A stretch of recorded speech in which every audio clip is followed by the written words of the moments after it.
métier rassemble différents métiers. Donc le métier de plaquiste, le métier de plâtrier et le métier de staffeur. Alors moi, étant donné que je suis une femme, je fais beaucoup de plâtrerie et de staff parce que du coup ce sont des parties de mon métier en fait qui sont beaucoup plus dans la finition, dans plus ce qui est joli et du coup c'est plus simple pour moi. Après plaquiste, bon, j'en fais aussi mais beaucoup moins. Et donc après il y a toute la partie qui est staff. Qui là c'est pareil, c'est encore une autre branche en fait de mon métier qui consiste donc à faire tout ce qui est corniche, tout ce qui est rosace, tout ce qui est plinthe, soubassement, qui est beaucoup plus des travaux de finition, beaucoup plus jolis. C'est ce qui habille en fait un peu plus les pièces, les grandes pièces, les châteaux.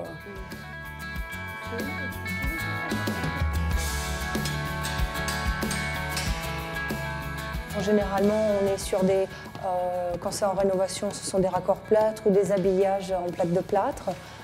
Après, on peut faire donc plafond et cloison, mais il n'y a pas de boulot fixe. C'est un travail qui est très varié parce que du coup, c'est vrai qu'on change de chantier, mais en même temps, on change aussi de branche et de boulot à faire. J'ai acquis cette polyvalence, que ce soit en plaque de plâtre, en plâtrerie ou en staff, ce qui me permet et ce qui permet aussi à mon patron de pouvoir m'envoyer sur différents chantiers, sur différentes tâches, sans être bloqué en fait par le fait que je sois que plaquiste ou plâtrier.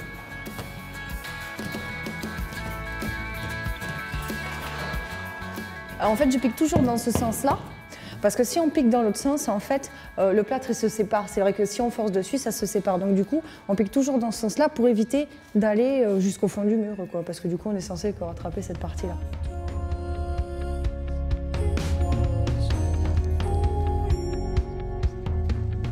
J'ai découvert ça tout à fait par hasard sur des journées portes ouvertes.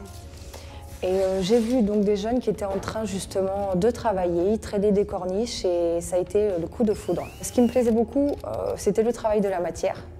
Le travail qui est donc de trouver une maison, un chantier, de trouver des endroits qui sont abîmés. On part de rien, on crée quelque chose.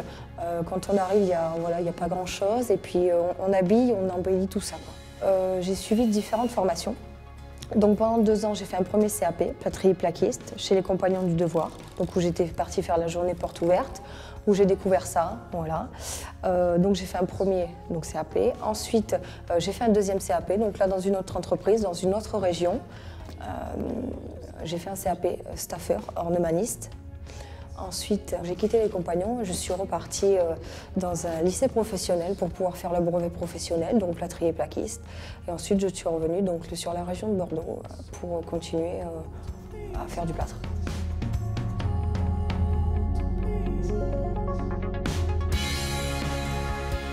Oui, je suis une femme.